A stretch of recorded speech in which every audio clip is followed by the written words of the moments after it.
Alright, first of all, you need to find the determinant of B. I will be using the first row. So that's why I take the first plus 1, the determinant of 2, 2, negative 1, 0.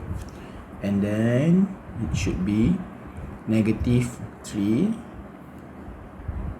So negative 3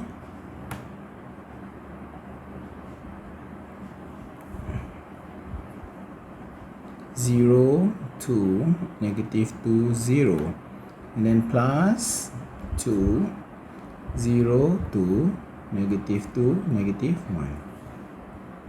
Okay, then 0 plus 2 minus 3, 0 plus 4 plus 2, 0 plus 4. And then you simplify, you get negative 2 minus 12 plus 8 equals to negative 2. Understand, everyone? Alright. Now we go to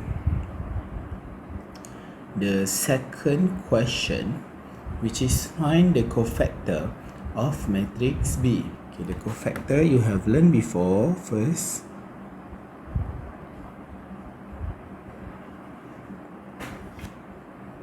is right. Now we take for the first row 2, 2, negative 1, 0, 0, 2, negative 2, 0, and then 0, 2, negative 2, negative 1. For the second row,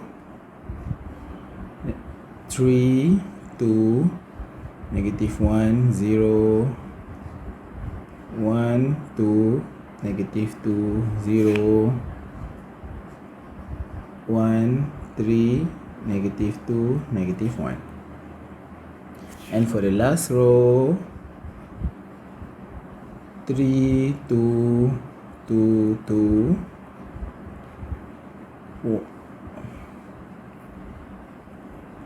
1, 2, 0, 2, 1, 3, 0, 2. Okay, now don't forget, because it's a cofactor, you need to put all the symbol.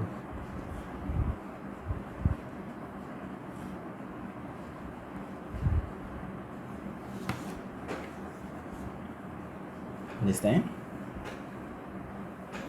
Okay, we solve the matrix.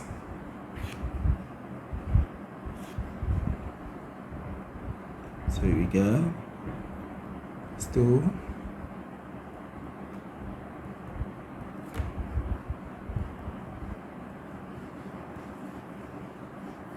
and then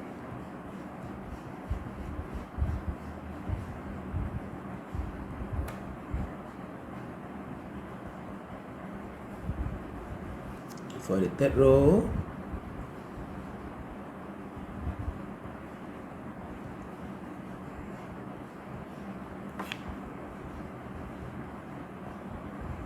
okay, understand? Then you will get the answer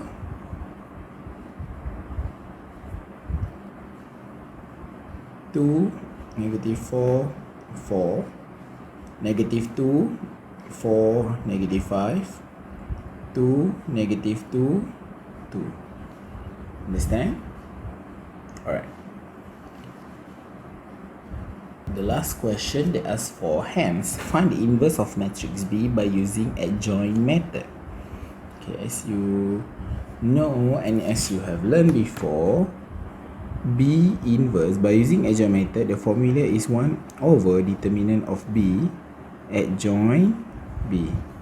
So what is adjoint B again? Adjoint B is the cofactor of B that has been transposed.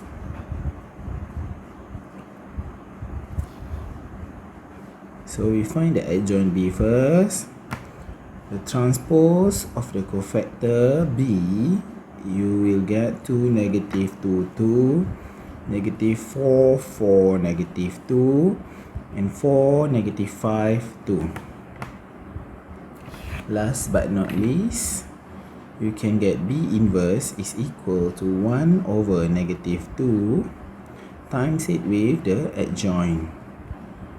2, 4, 4, 4, negative 5, 2.